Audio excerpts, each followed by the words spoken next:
Hey, SaaS CFOs out there. You ready to dive into revenue recognition? Oh, yeah? Because today we're going to go deep Right. into how to apply these principles Mm-hmm. to all those different software revenue streams that you deal with. Absolutely. We've got a mix of stuff to work with today. Okay. Some official accounting standards, and then also some expert interpretations Yeah. to kind of help us make sense of it all. You know, it's amazing how just like little tiny details in a software contract can have a massive impact on when you can actually recognize that revenue. Right. It all comes down to timing. Yeah. Okay, so let's start with like the foundation of revenue recognition. Okay. ASC 606. ASC 606. I remember when that first came out. Yeah. It felt like a pretty big shift in the accounting world. Big time. What were the biggest changes there? Right. And what do they actually mean for SaaS companies? The biggest change was really moving from the risks and rewards model Okay. to the transfer of control model. Okay. And that might seem kind of subtle, but for SaaS businesses that have all these really complicated contracts and various service elements, Right. it's a huge shift. Okay, so instead of like focusing on who's carrying the risk or who's reaping the rewards, we're really zeroing in on when does control actually shift from the SaaS company to the customer. Exactly, that moment of transfer. Okay. Let's look at an example. Oh, yeah. Say you have a company that offers monthly payroll services. Right? You might think, well, that's 12 distinct services over a year. Right. But ASC 606 kind of challenges that. Okay. If those services are essentially the same every month, Okay. and the control is transferring in a consistent pattern, Yeah. they could be viewed as a single performance obligation. So instead of recognizing revenue each month, Potentially. you might end up recognizing it All at once. all at once. Yeah. That's a massive difference for a SaaS CFO. Look, it's huge. So to help navigate this whole thing, Yeah. maybe we can break down those 5 steps of revenue recognition under ASC 606. Okay. Okay, what's the first step? First step is identify the contract. Okay. Sounds simple, Yeah. but ASC 606 has some specific criteria Yeah. for what actually qualifies as a contract. Okay. So both parties have to have approved it. Right. They have to be committed to fulfilling their obligations. Okay. There needs to be clear payment terms, Okay. and it only applies to contracts with customers, Okay. not collaborators. Got it. So if you're partnering with another company Right. to develop some new product, Yeah. that wouldn't fall under 606. So that would be like a collaboration arrangement and different accounting rules would apply. Exactly. Okay, so assuming we have a valid contract with the customer, what's next? Next step is to identify performance obligations. Okay. That's where you really have to figure out, Yeah. is each promise in this contract its own distinct performance obligation? Right. Or is it bundled together with other promises? Yeah. So if you're selling software licenses, Right. that's one performance obligation. Okay. But if you're also offering post-contract customer support or warranties, Right. are those separate or are they inherently part of the software license? You'd really have to like dissect every contract and figure out what exactly are you promising to deliver. Right. So how do you know if something is truly separate or if it's bundled? Well, ASC 606 gives us some guidance. Okay. So for example, Yeah. if the customer could go out and easily obtain the post-contract support from some other vendor, then it's more likely to be viewed as a separate performance obligation. Okay. But if it's highly specialized to your software and not really available anywhere else, then it's probably part of the same performance obligation as the software. Okay, so if my company offers specialized customer support, Probably part of a single performance obligation with the software license. Exactly. Okay, what is the next step in this process? All right, step 3 is determine the transaction price. Okay. So that means figuring out how much revenue Right. you expect to receive from the customer, Uh-huh. taking into account things like variable consideration, Okay. discounts, financing components. Okay, so can you break down those components a little bit? Sure. Variable consideration, discounts, financing components. Variable consideration is any part of the price Right. that could change based on future events. Okay. So think like performance bonuses, Got it. volume, discounts, Right. rebates, things like that. Okay, so if I'm offering a discount for a multi-year contract, Exactly. that would impact my transaction price. It And if a customer pays for a year of service up front, right? there might be a financing component there could be. involved there as well. Okay, and what about those discounts? Discounts. Yeah. Pretty straightforward, usually just a reduction in price. Right. But they can get a little bit more complicated Right. when they're bundled with other goods or services. Okay. And then financing components. Right. Basically, if there's a significant gap Yeah. between when you deliver the service, when you actually get paid, Right. then you need to account for the time value of money. Got it. So that's where those financing components come into play. Okay, so once we have the transaction price. Then step 4 is to allocate that transaction price across those different performance obligations. So it's like dividing up a pizza. Dividing up the pizza. Yeah. Each slice needs to represent the value of the service it represents. Exactly. What if you're offering a bundled package with a discount? Yeah, that's How do you split that discount fairly? That's where it gets a little bit tricky. Because you can't just proportionally allocate the discount across all of the obligations, because that may not actually reflect the standalone selling price of each obligation. Yeah. So ASC 606 does give us some guidance on how to handle that, but it can get a little complex. Okay. And what is our last step? Our final step is to recognize revenue. Okay. And this is where the rubber meets the road. Right. This is where you actually get to book that revenue. Yeah. But the question is when? Right. Do you recognize it over time or at a specific point in time? And I'm guessing it depends on when control is transferred. Exactly. So if control transfers over time, like it does with many subscription services, then you would recognize the revenue over that period of time. Got it. But if control transfers at a point in time, like when the customer downloads and installs software, then you would recognize it all at once. So for those monthly or yearly subscriptions that are so common in SaaS, you're essentially recognizing revenue gradually as the customer uses the software. Exactly. But how do you actually measure progress for those obligations that are satisfied over time? ASC 606 gives us a few different methods. Okay. And the right one to use kind of depends on the specifics of the contract. Right. So if you're doing custom software development, you might use a cost-to-cost method to track the progress. Yeah. But if it's more of a standard software subscription, then a time-based approach might be more appropriate. This just highlights the importance of having systems in place to track your contracts, your performance obligations, and your revenue recognition. Big time. Trying to do this manually would be a complete nightmare. Yeah. Thankfully, there's a lot of software solutions now that are designed specifically for SaaS revenue recognition that can automate a lot of this process and help you stay compliant with ASC 606. Okay, so we've covered kind of the foundation of ASC 606. I think now our listeners are ready to see how this applies. Let's get into it. To those specific revenue real world they're dealing with every day. Absolutely. Ready to dive into some of those real-world SaaS scenarios. Let's do it. All right, so let's shift gears a little bit and talk about some specific SaaS revenue streams. Right. First up, the classic software license. Yes. I mean, it's still a cornerstone for many SaaS companies. For sure. But even with software licenses, things aren't always so straightforward. No. We need to differentiate between perpetual licenses, which grant the customer the right to use the software forever, and then term licenses, which are for a specific period. Right. So the duration of that license really affects when we can recognize that revenue. Absolutely. What are the key differences then in how we approach those two types of licenses under ASC 606? With perpetual licenses, the transfer of control typically happens when the customer gets the software and has the legal right to use it. Okay, so it's like buying a house. Once you have the keys, you're in control. You're in control. Yep. So in that case, revenue recognition would typically be a point-in-time event. Exactly. What about those term licenses?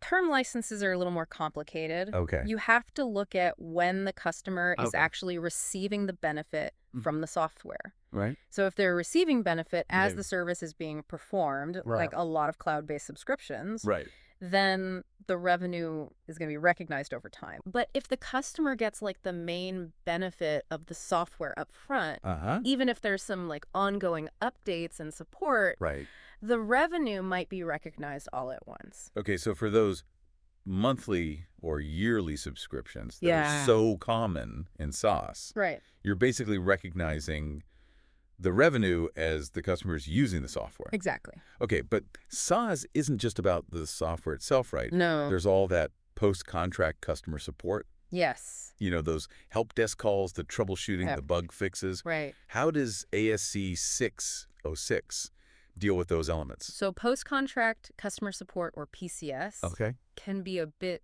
tricky. The key is to determine, is it a separate performance obligation from the software license? Or is it not? So if it's bundled into like the overall price, do we need to figure out if it's genuinely distinct or just part of the software package? Right. And again, ASC 606 gives us some criteria.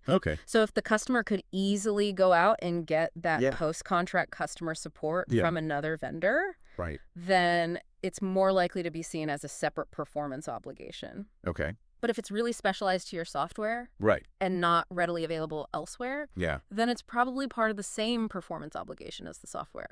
Okay, so if my company offers like specialized customer support, it's probably part of a single performance obligation with the software license. Exactly.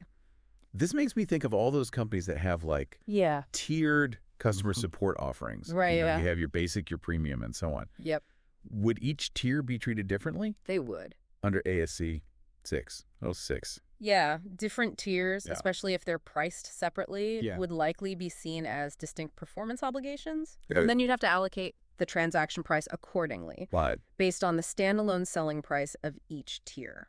So as a SaaS CFO, like your pricing strategy, it all ties together, can actually impact how you recognize revenue.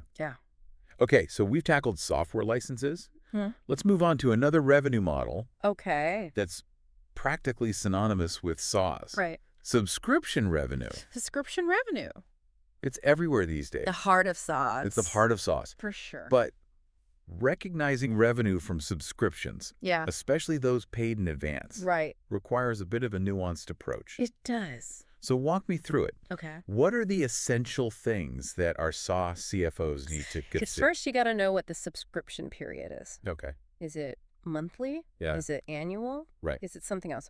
Once you know that, you would recognize the revenue over that subscription period, even if the customer paid for the whole thing up front. So if a customer pays for a year up front on January 1st, I wouldn't recognize all that revenue on January 1st. Nope. I'd spread it out. Spread it out. Over the year. Over the year. Okay, what happens, though, when that subscription comes up for renewal? Good question. Do we, like, hit the reset button on the revenue recognition clock? Is it just a continuation of the same contract, or is it a brand new contract? If it's a continuation, you just keep recognizing the revenue as before.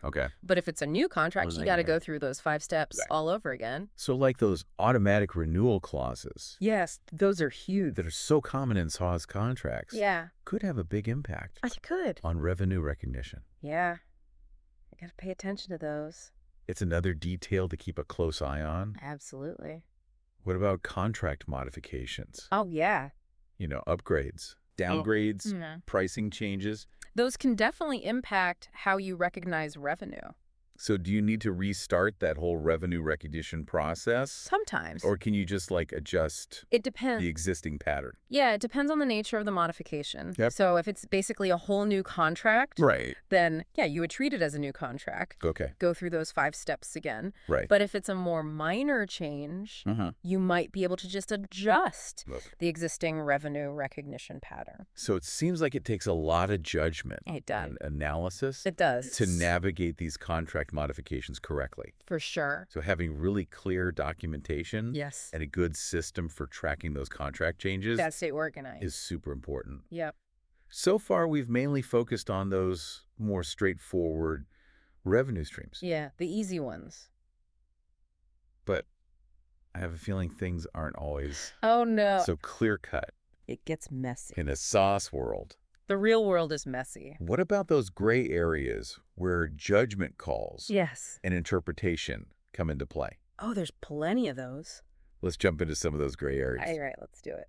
Okay, so one gray area is material rights. Okay. Let's say you're giving a customer the option to buy additional software licenses later on at a discount. Okay. The question is, does that option represent like a material right to the customer? So we need to figure out if it's just like a nice little bonus, Right. or if it's actually something substantial enough Yeah, that it changes how we recognize revenue. exactly. So what are some clues that would point to Sure. it being a material, right? If the option gives the customer something valuable Right. that they wouldn't get otherwise, Yep. and it really changes the deal, Yeah. then you have to consider that Okay. when recognizing revenue. So it's almost like they're prepaying Kind of. for those future licenses. Yeah. So we can't just ignore those options that Yeah. are buried in the contract. Yep. We have to analyze if they're giving the customer Yeah, a material, right? Yeah. And how that affects our revenue timing. for sure. What's Yeah. another gray area that tends to trip people up? Another tricky one is figuring out if you're acting as a principal or an agent. Oh, yeah.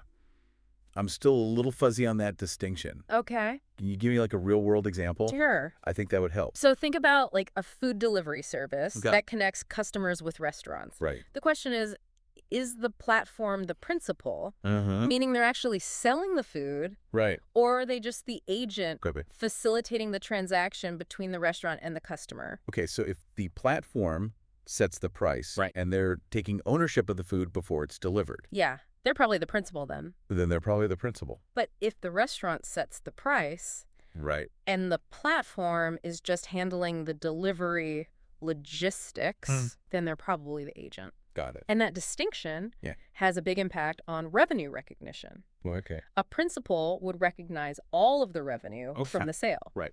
But an agent typically only recognizes their commission or their fee. So it's like two completely different accounting perspectives on the same transaction. Yeah, exactly. Okay, one last gray area that I want to touch on. All right. Contract modifications. Oh, those. We talked about those a little bit. Yeah, with the Subscription renewals. Right. But it seems like changes to contracts are pretty common in size. Oh, yeah. Things are constantly evolving. Yeah. So ASC 606 does give us some guidance Okay. on how to handle modifications, whether they're big or small. So how do we decide if we need to restart that whole revenue recognition process? Yeah. Or if we can just adjust the existing pattern? If the modification is basically a whole new contract, like adding a bunch of new features at a different price, Okay. then you would treat it as a new contract Right. and go through the 5 steps. But if it's a more minor change, Yeah. like extending the contract term Right. or tweaking the price, Exactly. then you might just adjust Yeah. that existing revenue recognition pattern. You got it. It sounds like you need to really do your analysis You do. and use good judgment It's a judgment call. when figuring out how to handle these contract modifications. Oh, sure. So having clear documentation Absolutely. and a good system for tracking all those contract changes Gotta stay organized. is super important. Yeah, for sure. It's been a really insightful discussion today. I agree. What stands out to you as like the biggest takeaway I think the big takeaway is that for our listeners? revenue recognition for SaaS is not one size fits all. Right. You really have to understand ASC 606 Yeah. and apply it thoughtfully Yeah. to each specific situation. If I were a SaaS CFO listening to this, Yeah, I'd be taking notes like crazy. me too. It's really about understanding those nuances Yeah. of ASC 606 and applying them to each revenue stream Right. and each contract. It's all about the details. Yeah. You got to look at every contract, every performance obligation, Right. every single transaction. And it's an ongoing process too. Oh, absolutely. Like things are constantly evolving. This landscape never stands still. Yeah. So you got to be ready to adapt. This has been incredibly enlightening. It has. And I'm sure our listeners feel much more equipped I close so. to handle their revenue recognition challenges. Yeah. But as always, Ah. we like to leave our listeners Okay. with a thought-provoking question to ponder. Hit me with it.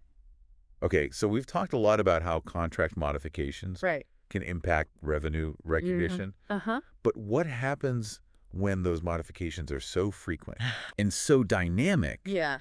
that the original contract is basically being rewritten Yeah. on an ongoing basis? That's a great question. How do you even apply ASC 606? Yeah, how do you? In that kind of fluid, right. ever-changing environment? That's a tough one. It is a tough one. A lot of SaaS companies are struggling with that right now, trying to figure out how to reconcile those constantly evolving contracts with the principles of revenue recognition. Yeah, it's definitely something for all of us to think about as we navigate this crazy world of SaaS. For sure. To all our listeners out there, thank you so much for joining us. Yes. Thanks, everyone. We hope you found this deep dive valuable. We hope it was helpful. And insightful. Yeah. Until next time, may your revenue recognition be smooth sailing. Smooth sailing.